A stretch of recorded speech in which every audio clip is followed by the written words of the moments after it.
আজ আমার দিদার শ্রাদ্ধ অনুষ্ঠান হচ্ছে। এটা আমাদের মদনমোহন মন্দির।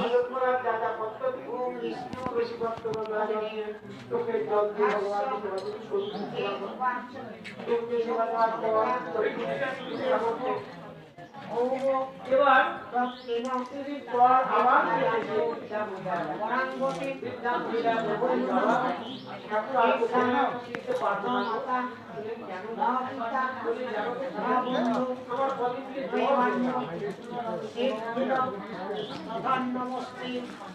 ওম নমো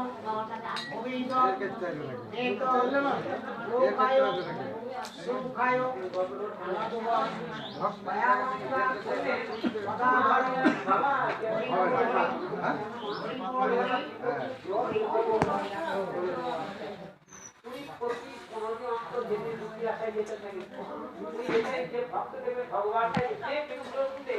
তার মনে আকৃষ্ট হয় ভক্তরা সেই দর্শন করার জন্য উঠতে যায় তেমনি ওই মদন মোহনকে দর্শন করতে